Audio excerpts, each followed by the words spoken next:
Assalamualaikum warahmatullahi wabarakatuh.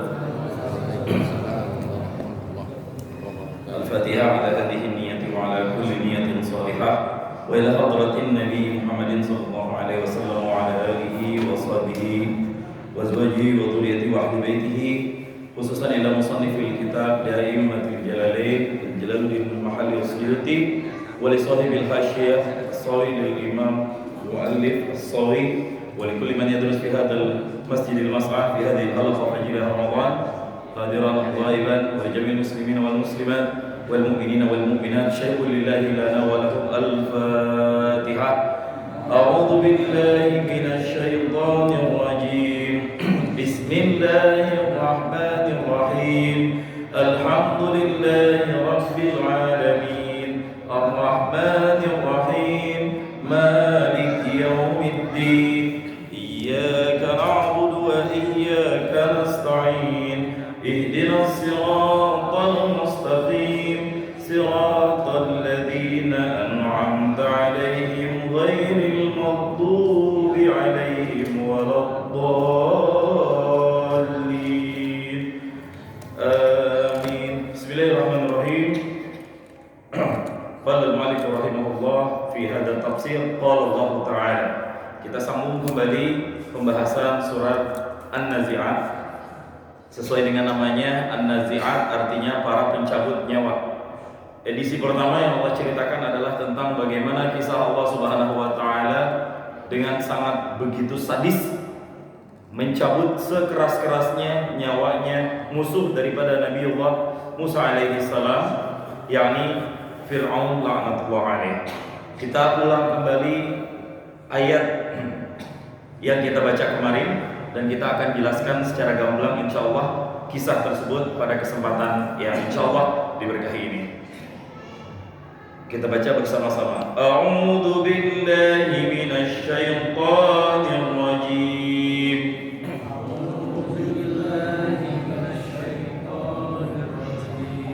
Hal ataka hadithu Musa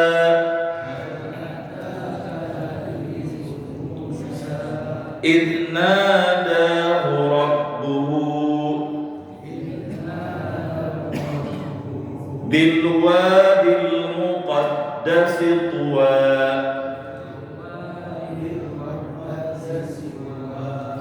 اذهب إلى فرعون إنه طغى فقل هل لك إلى أن تزكى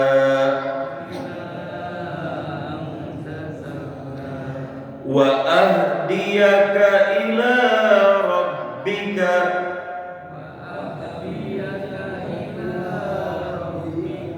فتخشى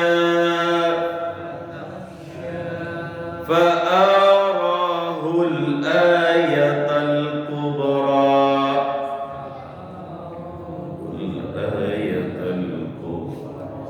فكذب وعصى ثم أدبر يسعى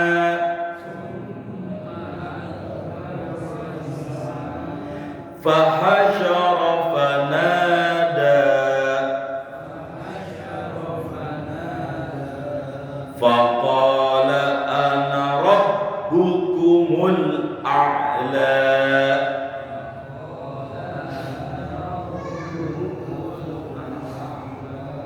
Kita stop sampai di sini terlebih dahulu. Ini syairnya keren, ujungnya a semua ya, bukan syair, mohon maaf ya. Bentuknya ini kalau dijadiin inspirasi syair, lihat di ujung ayatnya. Ayat 15, Musa, ayat berikutnya tua, berikutnya tagha, berikutnya akhirnya ya tazakka, berikutnya fatakhsha, berikutnya al-ayatal kubra, berikutnya asa, yas'a, fanada rabbukumul a'la, al-akhirati wal ula, inna fi dzalika la'ibratan liman yakhsha. Masyaallah. Ini kalau kita pikirkan secara logika, ini nggak nyambung kalau dibuat oleh manusia. Ini yang membuat orang-orang para penyair zaman dulu lumpuh ketika berhadapan dengan ijaz kemujizatan Al-Quran dari segi majaz. Ayatnya indah, keren. Ini membuat orang yang tentu hanya orang yang paham bahasa Arab yang arti ya. Ini luar biasa syairnya. Yang ini diturunkan ini waktunya, yang itu diturunkan itu waktunya, yang ono diturunkan waktu yang berbeda, digabung jadi satu menjadi sebuah susunan keindahan. Itu mukjizat Al-Qur'anul Karim. Maka jika ditanya mukjizat apa yang paling kekal dan tersisa sampai sekarang, jawabannya adalah Al-Qur'an. Semua mukjizat hilang dengan wafatnya para nabi, illa kecuali Al-Qur'an. Jamaah yang Allah muliakan, kita akan sedikit lanjutkan kisah tentang betapa kejamnya Nabi Allah Musa alaihissalam di ayat yang barusan kita baca. Karena memahami ayat ini, kalau tidak memahami konteks dan teks, juga konteks daripada sebuah naskah ataupun tulisan, kita nggak akan mengerti kenapa Allah mengajak kepada Nabi Muhammad untuk ingat-ingat. Coba deh engkau Muhammad, hal ataka hadithu Musa. Ayat ini, hal ataka hadithu Musa, ini bukan satu-satunya ayat. Seingat saya kalau nggak salah, nanti Ustaz Mudhofi mohon ditasih, kalau nggak salah di surat Al-Qasas juga ada disebutkan, ada beberapa ayat ya di dalam tempat yang berbeda yang bunyinya hal ataka hadithu Musa. Salah satunya di surat An-Nazi'at yang kita bicarakan ini. Nah jamaah yang Allah muliakan, kenapa Allah mengajak kita untuk berwisata ke Nabi Musa alaihissalam? Pertama, kalau ada pertanyaan cerdas cermat, apakah nama Nabi yang paling banyak disebutkan dalam Al-Quran? Maka jawabannya adalah Nabi Musa ini.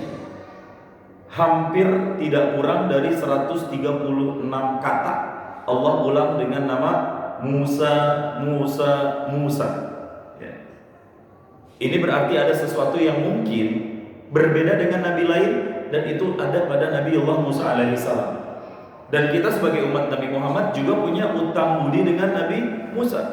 Kalau nggak ada Nabi Musa, kita sholat sehari berapa kali? 50 waktu. Yang minta dispensasi, yang memberikan arahan dispensasi kepada Nabi Muhammad dalam mi'rajnya Nabi, itu Nabi Musa. Irji', balik ke Tuhanmu Muhammad. Fa inna ummataka la tutiqu dzalik. Umat saya aja kagak sanggup sholat banyak-banyak. Umat ente 50 udah umat paling kecil, paling akhir, takocir, enggak bakal sanggup. Balik minta, balik sampai akhirnya tersisa tinggal 5 waktu. Itu peran Nabi Musa. Tapi Nabi Musa juga Pak iri. Kalau bisa dipilih, Nabi Musa gak ingin jadi nabi, lebih ingin jadi umat Nabi Muhammad sallallahu alaihi wasallam. Nah, kisahnya adalah ketika, kalau misalnya pengen membaca lengkap masalah kisah Nabi, kebetulan saya ada bukunya, Pak. Ini bukunya, Qasasul Anbiya. Di sini semua lengkap diceritakan. Qasas artinya cerita, Anbiya para nabi. Di sini dijelaskan tentang cerita para nabi. Dan saya baca kisah Nabi Musa, ini gak tamat sampai sekarang. Saya ambil poin-poin pentingnya. Karena cerita Nabi Musa ini ternyata lebih dari 135 halaman, Pak. Dan ini bahasa Arab. Kalau kita mau baca mungkin 3 bulan belum tentu ketemu sampai khatamnya. Baru kisah Nabi Musa doang, belum nabi-nabi yang lain. Karena di antara satu cerita dengan cerita yang lain memiliki ketergantungan. Qasasul Anbiya dikarang oleh Imam Abdul Fida Ismail Ibn Kathir, yang sering disebut dengan Imam Ibnu Kathir. Nih bukunya. Nanti silahkan kalau misalnya ada yang pengen tertarik untuk membaca cerita. Cerita ini dinukil dari hadis, dari Al-Quran tentunya, dari asar, bahkan Israiliyat juga dijelaskan. Mana yang keterangan bisa dipertanggungjawabkan, mana keterangan yang dhaif, mana keterangan yang batil.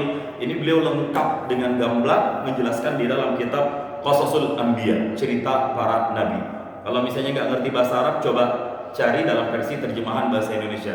Kisah-kisah para nabi karya Imam Ibnu Katsir. Ini untuk menghidupkan nuansa kita kepada perjalanan Nabiullah, Anbiyaullah semuanya, bagaimana mereka semua berdakwah. Saya pun banyak dapat referensi cerita, salah satunya ya dari buku ini.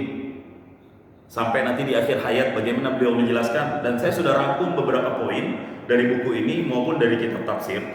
Yang pertama, kisah tentang kelahiran Nabi Musa. Nabi Musa punya keluarga saudara kandung. Siapa namanya? Ada yang tahu? Nabi Harun. Nabi Harun juga dijadikan oleh Allah dan diwahyukan oleh Allah menjadi seorang nabi yang akhirnya menjadi teman jihadnya Nabi Allah Musa alaihissalam. Nah, kelahiran Harun itu di dalam kitab Qasasul Anbiya dijelaskan lahir di masa damai. Artinya pada waktu itu Fir'aun ketika memimpin Mesir kondisi masih adem ayem, belum banyak kerusuhan dan belum banyak pembunuhan. Yang jadi masalah adalah ketika ada seorang peramal datang kepada Fir'aun dan dia melaporkan bahwa dalam ramalan mimpinya, bahkan ini juga mimpinya Fir'aun. Fir'aun awalnya bermimpi apa? Dia melihat ada api yang membakar semua kerajaan wilayahnya. Semua orang hangus dan binasa. Hanya satu yang tidak binasa, hanya satu yang selamat. Siapa mereka yang selamat? Kalau tadi kita nyimak bacaan guru kita Ustadz Mudhafi di rakaat yang kedua sholat subuh, nah itu sedikit diungkit tentang orang atau kaum yang selamat dari siksaan ataupun bencana yang pada saat itu terjadi. Ini cerita dalam mimpinya Fir'aun. Fir'aun gak tahu nih apa tafsir mimpi ini. Siapa yang selamat itu? Dia adalah Bani Israel. Bani Israel. Dipanggillah para penyihir, dipanggillah ahli nujum, tukang peramal, semuanya tolong jelaskan, kalian tafsirkan apa arti mimpi saya ini. Akhirnya para peramal itu menjelaskan bahwa nanti wahai Raja Fir'aun, kelak di sini akan lahir seorang bayi laki-laki yang dialah bayi yang akan menghancurkan semua kerajaanmu dan semuanya rakyatmu akan mati binasa, pengikut-pengikut dan bala tentaramu akan mati binasa, yang selamat hanya satu. Siapa? Bani Israel. Kalau begitu, saya perintahkan kepada kamu. Ada salah satu ajudannya yang saya jelaskan kemarin. Siapa namanya ajudan Fir'aun? Haman. Ini ada di Al-Quran kata-kata Haman. Ya. Jadi Allah Subhanahu wa Ta'ala kalau menyebut nama penjahat itu nggak pakai inisial, udah langsung aja Haman. Emang udah itu nama aslinya. Beda sama perempuan pakai inisial semuanya, Pak. Itu Allah memuliakan perempuan di situ. Ya, Qarun, Abu Lahab disebut nama aslinya, nggak pakai inisial. Ya. Haman, diperintahkan Haman mulai sekarang waspadai semua bumil, ibu hamil. Tolong hitung masa kelahiran mereka dan pantau bayi yang kelak akan lahir. Jika perempuan, aman. Tapi jika yang lahir adalah bayi laki-laki, bunuh pada saat itu juga. Berita ini viral, menyebar kemana-mana. Pada saat itu semua al-hubla, ibu hamil, itu berada dalam pengawasan para tentaranya Fir'aun. Sampai pada suatu saat Ummu Musa, beliau sedang mengandung sang anak, ibunya Nabi Allah Musa alaihissalam. Namanya ada banyak versi. Ada yang menyebut namanya Yukabat, ada yang menyebut Arikha. Dalam tafsir ini Ibnu Katsir menjelaskan wa ismu Arikha. Namanya adalah Arikha. Dan ini ada di dalam Al-Quran. Saya lupa ayatnya ayat berapa. Ketika beliau ibunda Nabi Allah Musa alaihissalam melahirkan dan mulai persiapan untuk melahirkan, beliau dalam kondisi galau. Karena apa? Gak tahu anaknya yang lahir laki atau perempuan. Udah sakit di trimester akhir menjelang persalinannya, kemudian berpikir bagaimana bayi yang lahir laki atau perempuan. Karena zaman dulu tidak ada teknologi USG. Sekali lagi, mungkin kalau ada USG, Fir'aun membuat kebijakan USG duluan. Tapi gak ada USG. Harus dipantau begitu lahir siapa bayi laki atau perempuan yang kelak akan lahir. Sampai suatu saat ternyata datang bidan yang menemani proses persalinannya, dan alhamdulillah sang bayi bisa dilahirkan dengan selamat. Sang ibunda merasa tenang karena terbebas dari perihnya atau sakitnya atau beban selama mengandung sang anak. Tapi setelah ditanya sama bidan, Bu bidan, anak saya laki atau perempuan? Dengan berat hati sang bidan menjawab, laki Bu. Disitulah baru aja seneng lahiran anak, mulai sedih lagi dan minta kesepakatan dengan ibu bidan, ibu tolong rahasiakannya, jangan di-share ke siapapun, jangan di-update di story, cek bahasa urang mah gitu ya, bahwa bayi saya perempuan, tolong dijaga rahasia ini baik-baik. Siap, alhamdulillah bidannya gak lemes. Andai bidannya lemes, urusan lain Pak. Ya, biasanya perempuan nggak ada sih di sini mah ya, ibu-ibu punten ya, ini mah perempuan di luar sana Bu, sok lemes teh Bu, nggak ada rahasia yang terjaga kalau udah sampai ke telinga perempuan satu aja selain ibu kita sendiri. Istri kita juga orang-orang nggak bisa ngejaga aib, ada bukan kita lah, insya Allah orang lain mudah-mudahan ya. Aib orang lain diumbar-umbar dengan bahasa, tapi lu jangan cerita ya, ya aman apa aman. Tadi dia ngomong sama orang lain, oh masa begitu? Iya, tapi lu jangan cerita ya, aman sama rumah. Dia ngomong lagi yang lain, tapi jangan cerita ya. Iya. Akhirnya satu majelis tahu semua aibnya. Untungnya bidan ini amanah. Bidan ini amanah, nggak merasa dikecewakan. Dalam kegalauan itu, nah ini ada nih di dalam Al-Quran, saya lupa di surat apa. Wa auhayna ila ummi Musa an ardi'ihi. Dan kami wahyukan kepada Ummi Musa, ibundanya Nabi Musa, an ardi'ihi, supaya disusuin itu bayinya yang dilahirkan, yakni Nabi Musa. Fa idza khifti alaihi, ini ilham Allah kepada ibunda Nabi Musa. Fa idza khifti alaihi, maka jika kamu takut ke atasnya Nabi Musa, anaknya maksudnya, fa'alqihi fil yammi, maka taruhlah ia, ya bahasanya sih alqihi melempar, tapi bukan diterjemahkan melempar. Taruhlah, lepaskanlah ia fil yammi, di dalam sungai. Maksudnya sungai apa? Sungai Nil. Wala takhafi, janganlah engkau takut, wala tahzani, dan janganlah engkau sedih. Inna radduhu, sesungguhnya kami pasti akan kembalikan itu Musa, ilaiki, kepadamu wahai ibu, waja'iluhu, dan kami akan menjadikannya Musa minal mursalin, termasuk golongan rasul. Ini Ustaz, ini surat apa ya Ustaz? Al-Qasas atau Al-Anbiya gitu. Ya, antara itu Al-Qasas kalau nggak salah ya. Arti Qasas kan cerita-cerita gitu. Nah, dapat ilham dari Allah melalui ayat ini kepada ibunya Nabi Musa untuk ditaruh Nabi Musa di sungai Nil. Sungai Nil sekarang ada di Mesir. Ya, sungai Nil ada di Mesir. Sebelum ditaruh, diperintahkan untuk ditaruh di at-tabut, peti yang dicat dengan warna hitam. Peti itu pun dengan berat hati oleh sang ibu ditaruh atas bisikan wahyu yang ia terima. Tapi sang ibu, namanya ibu galau, minta kepada kakaknya Nabi Musa, "Nak, ini ibu dapat tugas seperti ini, tolong mohon dipantau kemana bayi ini akan berlabuh dan siapa yang kelak akan mengambil bayi ini, Nak. Karena kalau bayi ini ketahuan laki-laki, Nak, ibu nggak tahu nasibnya nanti akan jadi seperti apa." Nah, ini kata ibunya kepada kakaknya Musa, sam'an wa ta'atan, siap ibu. Akhirnya ditaruh dengan nama Allah Subhanahu wa taala, dialirkanlah. Surat apa? Nanti kalau ketemu. Al-Qasas ayat 7 ya. Insyaallah. Al-Qasas ayat 7. Alhamdulillah. Sang kakak mengawasi peti yang mengapung di atas sungai Nil tersebut. Dilirik satu-satu, diintip lintasan airnya. Dilihat dari jauh, diintip, aman, sampai kampung ini lolos, sampai kampung itu lolos. Dan istananya Fir'aun dengan rumahnya ibunda Nabi Musa itu sama-sama di dekat sungai Nil. Dan kebetulan di samping sungai, di tepian sungai tersebut ada putrinya Fir'aun bersama dayang-dayangnya sedang main-main di kali di sungai Nil, dan ngelihat, apa itu ya? Pas dicek ternyata bayi. Nah, akhirnya para penjaga kerajaan melaporkan ini kepada ibunya si anak tadi, yakni istri Fir'aun. Siapa istri Fir'aun? Yang nyebut satu orang. Asia bintu Muzahim, ingat tuh Pak namanya.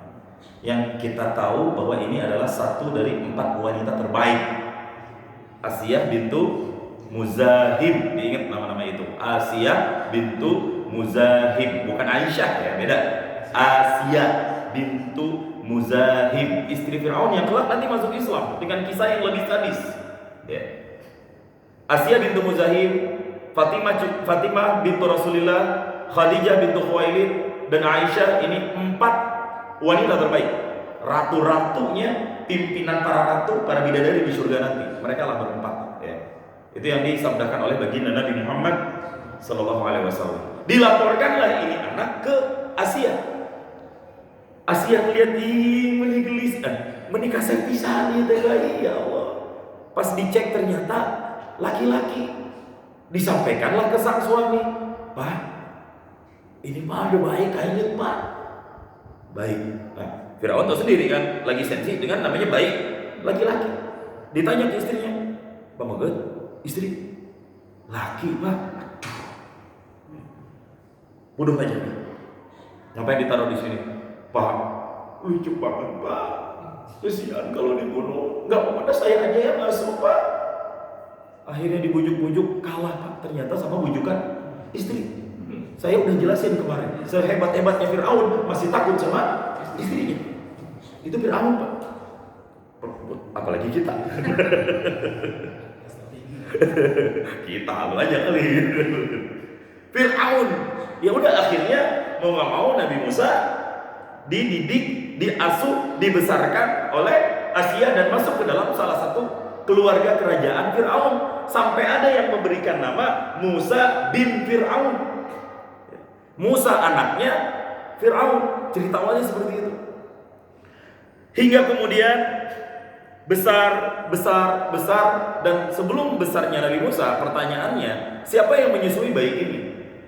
Saya udah singgung sedikit kemarin, para ibu susu umur radha'ah itu dicari. Tapi ternyata nggak ada satupun susu yang cocok. ASI yang cocok maksudnya. Di bawah ibu yang ini nggak cocok. Di bawah ibu yang itu nggak cocok. Di bawah ibu yang lain lagi nggak ada yang cocok. Baik Musa alaihissalam nggak mau menyusui.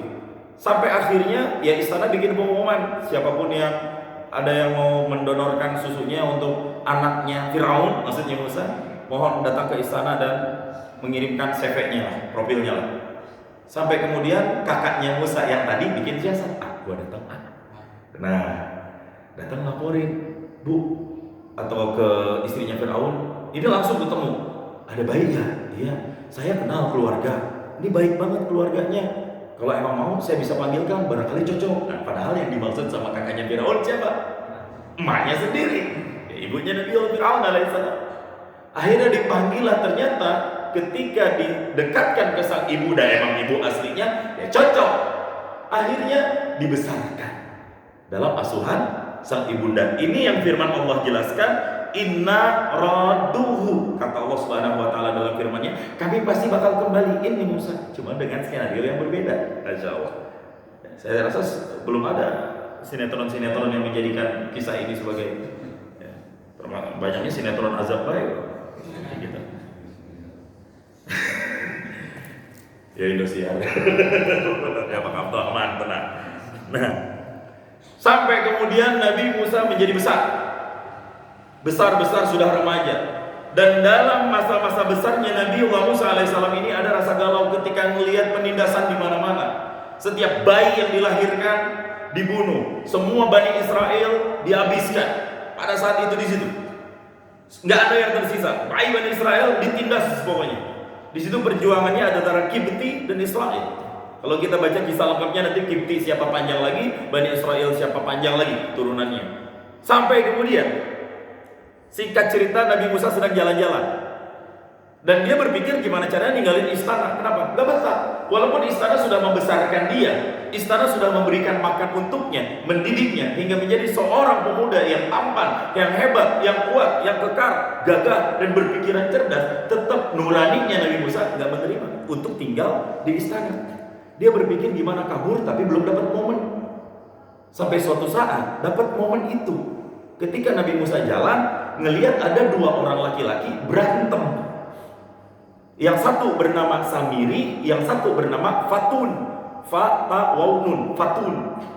Fatun ini termasuk orang dalamnya istana. Maksudnya istana Firaun. Berantem berdua. Nah si Fatun karena gagah nyerang ngehajar si Samiri. Si Samiri yang merasa kalah tenaga, akhirnya dia minta tolong, teriak ke orang-orang yang ada di sekitar. Tolong, tolong, tolong. Datang kebetulan Nabi Musa lewat. Kenapa? Wah, ribut. Ternyata biang keroknya emang si Fatun ini. Akhirnya Nabi Musa gampar si Fatun. Rencananya pengen ngasih pukulan pelajaran. Cuma karena Nabi Musa badannya gagah, mati tuh orang. Mati seketika, Pak. Akhirnya heboh, ada berita pembunuhan. Yang jadi masalah kalau dia si Fatun ini orang biasa, urusan mungkin selesai. Ini yang jadi masalah, pembesarnya istana, Pak. Yang jadi masalah sekali lagi pembesar istana. Ya semuanya mencari siapa pelaku pembunuhan ini. Saksi kunci hanya satu. Waktu itu belum ada CCTV, Pak. Jadi kejadian nggak bisa dideteksi di TKP. Polisi mau olah TKP juga percuma. Teknologi sidik jari juga belum ada. Sampai rahasia ini tidak terbongkar sekian lama. Yang tahu beritanya hanya Samiri, dan dia melindungi Nabi Musa karena dia udah dia merasa diselamatkan oleh Nabi Musa. Sampai akhirnya ternyata si Samiri ini provokator juga, Pak. Dia berantem lagi sama orang lain. Dan kali itu Nabi Musa datang lagi minta tolong lagi, tapi Nabi Musa nggak mau nolongin. Si Samiri habis dihajar, babak belur dia. Kata Samiri ke Nabi Musa, lu kira lu mau nolong gua? Enggak. Kemarin gua nolongin lu, sekarang gara-gara lu lagi. Ntar keenakan lu, bikin masalah gua lagi yang nolongin, bahasa kitanya. Oh, jadi begitu ya? Oke, tunggu pembalasan dari gua. Akhirnya apa? Samiri ngebocorin ke istana bahwa yang membunuh Fatun kemarin adalah Nabi Musa. Nabi Musa akhirnya bocor, DPO langsung. Daftar pencarian orang dicari kemana-mana, tapi Nabi Musa mendapatkan petunjuk agar segera kabur meninggalkan Mesir. Dan beliau memutuskan untuk pergi ke satu kota yang saya sudah singgung sedikit kemarin. Nama kotanya adalah kota Madian. Nah, kota Madian ini kotanya siapa? Ada nabi yang terkenal di situ, namanya Nabi Syuaib. Nabi Syuaib ini dakwahnya dengan orang-orang Madian, dan orang-orang Madian ini saya udah singgung, kerjaannya satu, tukang curang dalam berdagang. Ya, saya nggak tahu apakah Pertamina terinspirasi dari Madian atau tidak, Pak. Dioplos semuanya. Yaitu Nabi Musa datang ke Madian seorang diri. Dia orang asing, tak ada yang mengenal satupun, kecapean, jalan, bahkan nggak pakai sendal, Pak. Itu sampai luka-luka kakinya Nabi Musa alaihissalam. Sampai suatu saat Nabi Musa terduduk di bawah sebuah pohon dan rindang, dan dia melihat ada banyak orang-orang lagi perebutan ngambil air di sumur. Ya. Ini orang pada ngambil air di sumur, Nabi Musa lagi kecapean, duduk sambil ngeliatin keadaan sekitar, ya orang-orang lagi ngambil air di sumur. Orang laki-laki semua yang rata-rata ada di sumur ngambil air itu, perebut semuanya. Dan ada dua orang gadis yang pengen ngambil air, tapi karena kebanyakan laki-laki, dia mundur belakangan. Yang jadi masalah, yang ngambil makin banyak, laki-laki. Itu gadis dua orang, ternyata dia adik kakak. Dia diam terus, nungguin giliran yang gak datang. Nabi Musa datang ngambilin dua gadis itu. Teteh tadi di dia wae. Pengen ngambil air, tapi era banyak laki-lakinya. Mau ngambil air di timba ini. Yaudah sini ambil. Diambilin sama Nabi Musa. Diambilin. Dah, ya, mangga silakan balik. Dah. Itu biasanya, Pak, lama proses nih, dua gadis ini ngambil air sampai bisa pulang lagi untuk memberikan makan ke ternak-ternaknya yang ada di rumah. Sampai akhirnya dua gadis ini pulang dan laporan ke bapaknya. Sang bapak yang udah tua renta ngelihat, wayang geus balik naik atau cepet banget. Pak, diceritain, Pak, tadi ada anak laki-laki pemuda gak kehabisan, Pak. Siapa? Ibu tak apa. Terus dia nolongin kita, Pak, jadi kita agak bisa pulang lebih cepat sekarang. Alhamdulillah, Pak, dia keren banget dah, nolongin kita tanpa pamrih, dan dia langsung pulang begitu aja. Orangnya masih ada? Kayaknya masih ada, Pak, di situ. Dari tadi saya ngeliat dia duduk bayar di bawah pohon Pak, dia nggak tahu nggak mau ngapain gitu. Nah, Nabi Syuaib Pak itu anaknya Pak. Ya, itu dua anak ini adalah putrinya Nabi Syuaib. Akhirnya Nabi Syuaib kepo, coba dong, kamu datengin dia lagi. Ngapain Pak emangnya? Ya, Bapak penasaran aja. Orang banyak yang gak baik-baik loh di sini. Kok ada laki-laki yang baik, langka loh. Coba Bapak pengen kenalan, panggil ke sini. Kamu masih kenal orangnya? Insya Allah masih ingat Pak. Akhirnya nih cari. Dan ternyata Nabi Musa masih di situ. Nomaden Pak. Apa nomaden? Orang yang nggak punya tempat tinggal, luntang-lantung nggak jelas. Belum ada dinsos waktu itu Pak. Jadi nggak ada yang memperhatikan. Dipanggil lah. Wahai anak muda, sesungguhnya bapakku meminta kamu untuk mendatangi rumahnya. Ada apa ya? Nggak tahu. Saya ceritakan kejadian yang tadi kamu nolong kami. Ya akhirnya bapak saya pengen melihat dan kenalan lebih dekat dengan kamu. Ke rumahnya. Iya. Sekarang gas berangkat. Dan Nabi Musa itu akhirnya jalan. Awalnya jalan di belakang, tapi jalan duluan Pak. Nah ini adab jalan di depan atau di belakang perempuan. Kalau bisa kita laki-laki jalan di depan perempuan, Nabi Musa jalan di belakang. Tapi kalau di belakang kan keasikan melihat perempuan. Nah, kita mah betah-betah aja Pak. Kalau nyetir ngantuk melihat kayak gituan, lagi. Adabnya duluan. Nah, tapi nanti ditunjukin dari belakang sebagai navigator ke kiri atau ke kanan. Datanglah ketemu dengan Nabi Syuaib dan dijelaskan peristiwa maneh saha di mana. Dijelaskanlah peristiwa yang terjadi di Mesir begini. Alhamdulillah kalau begitu kamu sekarang tinggal di sini aja. Kamu aman. Ya, udah kerja di sini, makan di sini, bantu-bantu kita sebisanya. Ya, oke. Saya juga udah tua. Saya nggak bisa ngurus ternak-ternak saya ini. Oke, kalau begitu. Udah. Dan Nabi Musa tinggal di situ. Kerja dengan begitu amanah, kerja dengan begitu semangat, sampai suatu saat Nabi Syuaib ini ngelihat Nabi Musa ini orang makin kesini makin ganteng, makin kasep. Dan ternyata anak gadisnya itu memberikan ide, Pak, bagaimana kalau Nabi Musa kita angkat jadi karyawan tetap aja daripada di sini, udah dia yang ngurusin, Bapak biar istirahat aja, nggak usah kerja. Setuju? Siap? Nanti saya panggil dia. Tapi ternyata sang Bapak punya rencana lain. Dipanggilan Nabi Musa, Musa kadio. Naon Pak? Saya cuma minta satu dari kamu sekarang. Saya udah tua nih, udah makin gak kuat. Usia saya udah makin sepuh. Nggak tahu saya gimana ngurusin semua pekerjaan rumah tangga harian. Saya minta satu deh. Kamu gantiin tugas sekaligus peran saya untuk anak-anak saya. Maksud Bapak? Kamu pilih. Saya punya anak gadis 2. Numana hayang, sok kurang dikawinkan. Maksudnya saya nikah Pak. Ya, pilih. Akhirnya Nabi Musa memilih salah satu. Ada yang bisa menyebut namanya, siapa nama istri Nabi Musa kemudian? Safura. Namanya adalah Safura. Dulu waktu di SMP saya punya teman perempuan namanya Safura. Pas baca kitab ini baru tahu, oh dia istri Nabi Musa. Namanya maksudnya. Ya. Tapi lakinya mah nggak tahu namanya Musa mau nggak ya, gitu ya. Udah nggak tahu udah waktu di Aceh dulu ya, namanya Safura. Ya. Sampai kemudian dinikahkan dengan Safura dan ternyata memang benar Nabi Musa amanah. Semua pekerjaan bahkan hewan ternak itu beranak pinak. Maharnya cuma 1, kerja 8 bulan, udah itu aja. Dengan upah mahar kerja selama 8 bulan. Ditunaikan semua pekerjaan, bukan 8 bulan, 8 tahun. Ditunaikan semua selama 8 tahun itu dengan begitu amanah. Sampai akhirnya Nabi Musa kan kampung halamannya di mana tadi? Di Mesir. Beliau tinggal di kota Madian. Dan sebagai seseorang laki-laki tentu ada rasa kangen sama kampung halamannya. Pengen balik, tapi takut 2. Takut dia ketahuan. Tapi kan udah gede, udah pada lupa urut ya. Polisi kita kan juga kadang gitu, udah lama gak diungkap deh kasusnya gitu kan. Mati aja udah. Penjahat bisa dengan bebas berkeliaran. Nabi Musa mungkin berpikir seperti itu. Nama saya udah dicoret kali dari DPO, pengen balik.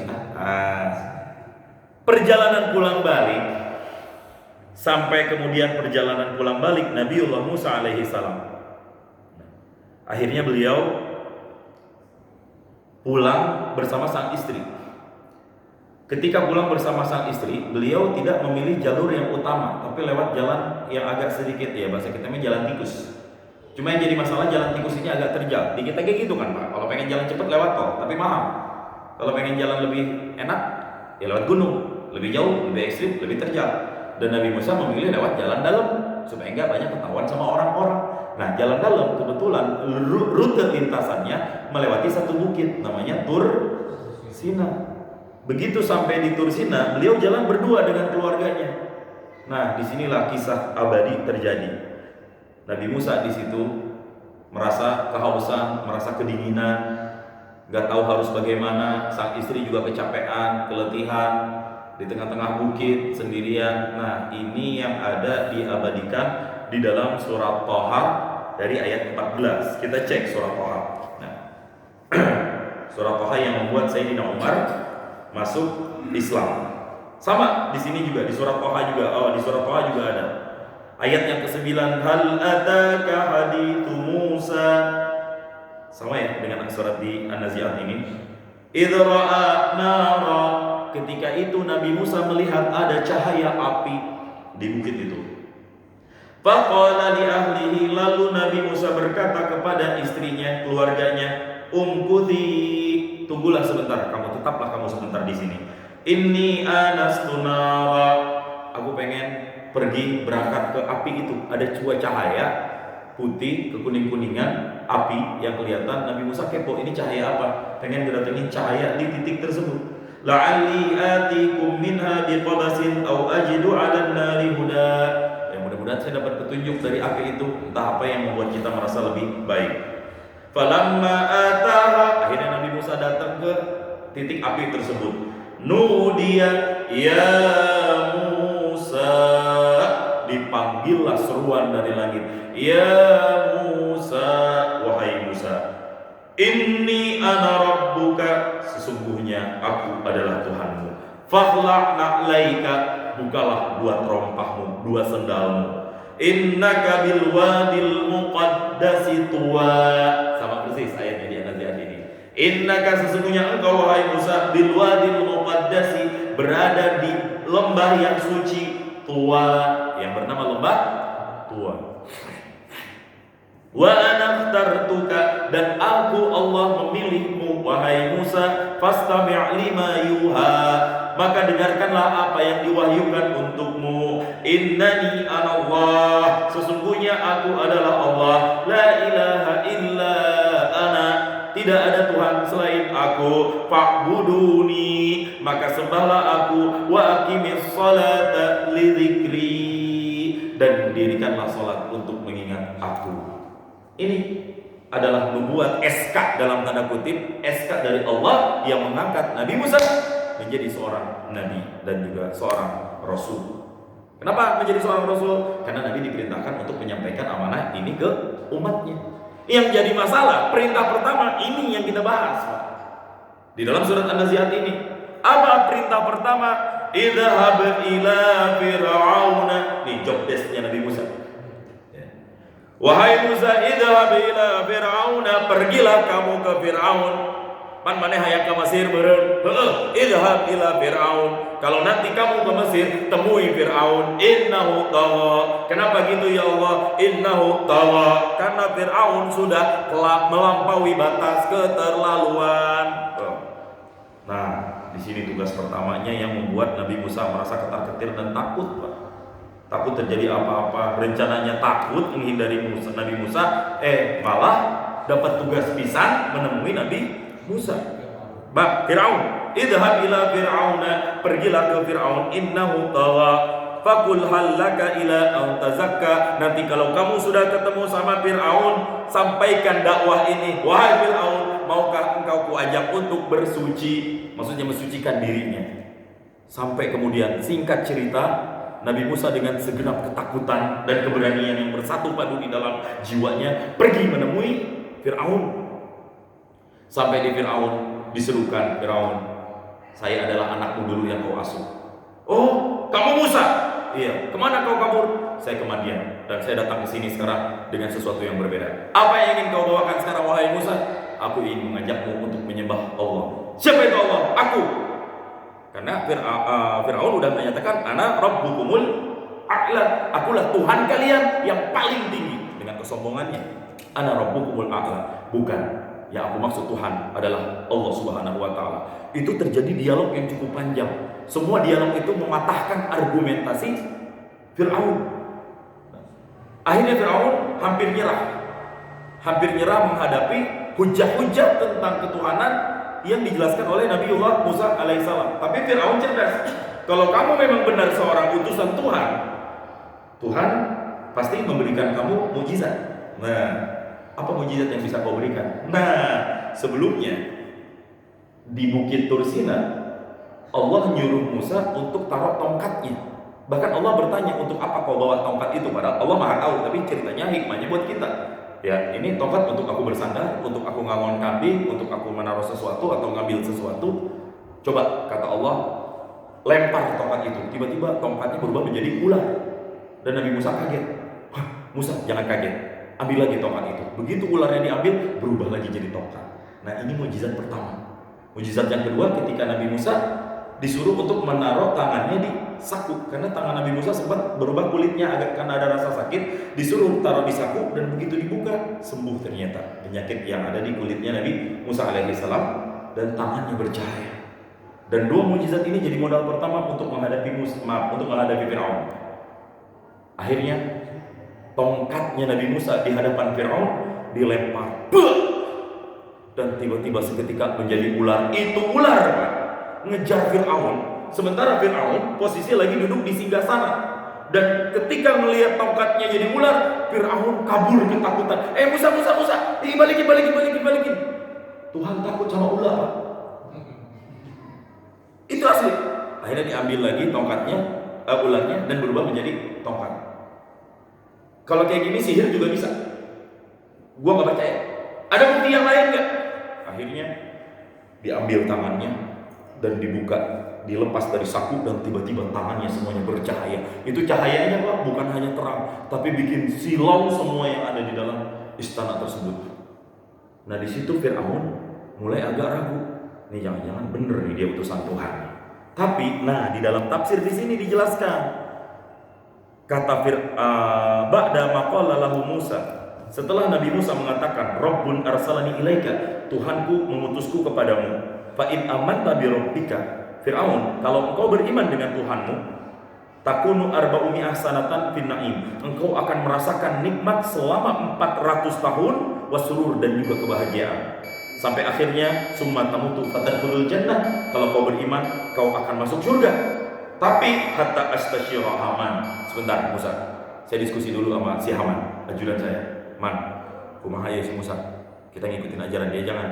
Kata si Haman, yang namanya ajudan, Pak, tukang hasut juga kadang-kadang. Ya Raja, kalau engkau ikut agama dia, ya, atasiru abdan ba'da ma kunta rabban, engkau akan menjadi hamba lagi. Engkau akan jadi Tuhan. Masa mau jadi hamba lagi? Iya juga ya. Kalau begitu, berdirilah dia. Ana rabbukumul a'la. Enggak akci ya Musa, saya tetap Tuhannya. Mau apa lo? Nah, di situ terjadi perdebatan. Ya udah, Musa pergi. Tapi sebelum pergi, Musa, kalau memang kau benar utusan Tuhan, kamu harus lawan dulu pasukan-pasukan penyihirku. Nah, disitulah terjadi duel sengit, Pak. Nabi Musa mengumumkan kepada semua masyarakat pengumuman, besok semuanya hadir ke lapangan, kita akan adakan perlombaan dan pertandingan adu sihir antara sihirnya Musa dengan sihirnya orang-orang kita. Akhirnya semuanya berkumpul untuk menyaksikan siapa yang paling unggul dan paling menang. Sihir vs sihir, kata Musa, tapi menurut kita sihir versus mukjizat. Akhirnya semua penyihir-penyihir mengambil tongkatnya masing-masing, tongkatnya berubah menjadi ular. Nabi Musa biiznillah dilemparkan tongkatnya menjadi ular, dan ular para penyihir itu habis dimakan sama ularnya Nabiullah Musa alaihis salam. Di situ mulai banyak orang yang ragu dengan ketuhanannya Firaun. Banyak yang mulai masuk Islam, termasuk Asia, istrinya Firaun, memutuskan untuk masuk Islam. Kisah belum selesai sampai di sini. Bagaimana kemudian Firaun ditenggelamkan di sebuah laut yang bernama Laut Merah, dan bagaimana pedihnya azab Firaun kepada sang istri ketika sang istri ternyata mengikuti agama yang dibawa oleh Musa dan saudaranya Harun. Insya Allah kita rehat sejenak. Udah kayak Karnil ya sih, insya Allah. Baik, ada yang bertanya sampai di sini? Baik, sebelum saya tutup, saya dapat pesan Pak Padma, jamaah saudara kita mendapatkan musibah kemarin, kecelakaan dari roda 2-nya dan ditabrak dari belakang menurut beliau. Saya mendapatkan video beliau dalam keadaan luka dan robek di baju kakinya. Beliau di Puskesmas Kayu Manis kalau nggak salah, dan minta izin Pak Ustadz saya nggak bisa ngaji katanya. Tolong didoakan saya biar cepat proses pemulihan gitu. Dan udah dikonfirmasi juga sama Pak RT Wahyudin, kata beliau ya, katanya sudah diurusin semua hal-hal yang terkait dengan insiden tersebut. Kita doakan mudah-mudahan Allah sehatkan dan pulihkan kembali beliau dan semua keluarga kita, saudara kita. Mudah-mudahan Allah berikan kesehatan, Allah panjangkan umur dalam kebaikan dan ketaatan. Amin ya Allah ya rabbal alamin. A'udzubillahi minasyaitonir rajim. Bismillahirrahmanirrahim. Alhamdulillahirabbil alamin. Hamdan na'imin, hamdan syakirin, hamdan yu'affi ni'amahu wa yukafi'u mazidah. Ya rabbana lakal hamdu wa lakal mulku wa lakal syukru kama yanbaghi li jalali wajhikal karim wa 'azimi sultanik. Allahumma shalli ala sayyidina Muhammad wa ala ali sayyidina Muhammad. Allahumma ahsin akibatana fil umuri kulliha wa ajirna min khizyi dunya wa adzabil akhirah. Allahumma innaka 'afuwun karimun halimun tuhibbul 'afwa fa'fu 'anna ya karim fa'fu 'anna ya rahim fa'fu 'anna ya arhamar rahimin. Allahumma ighfir lana dhunubana wa liwalidayna warhamhuma kama rabbawna shighara wa li jaddina wa li jaddatina. Allahumma ishfi mardana wa mardal muslimin. Allahumma ishfi mardana wa mardal muslimin, khususan li akhina al-karim ولجميع المسلمين والمسلمات والمؤمنين والمؤمنات. اللهم ارزقهم الصحة والعافية وثبت قلوبهم على الطاعة والعبادة برحمتك يا الله يا الله يا أرحم الراحمين. اللهم حبب إلينا الإيمان وزينه في قلوبنا وكره إلينا الكفر والفسوق والعصيان واجعلنا من الراشدين. ربنا لا تزغ قلوبنا بعد إذ هديتنا وهب لنا من لدنك رحمة إنك أنت الوهاب. ربنا آتنا في الدنيا حسنة وفي الآخرة حسنة وقنا عذاب النار. وصلى الله على سيدنا محمد وعلى آله وصحبه وبارك وسلم. فسبحان ربك رب العزة عما يصفون والسلام على المرسلين والحمد لله رب العالمين. بسر الفاتحة. أعوذ بالله من الشيطان الرجيم. بسم الله الرحمن الرحيم. الحمد لله رب العالمين الرحمن الرحيم مالك يوم الدين. إياك نعبد وإياك نستعين اهدنا الصراط المستقيم صراط الذين أنعمت عليهم غير المغضوب عليهم ولا الضالين آمين. Kita tutup dengan kafaratul majlis. Subhanakallahumma wa bihamdika asyhadu an la ilaha illa anta astaghfiruka wa atubu ilaik. Assalamualaikum warahmatullahi wabarakatuh. Sallallahu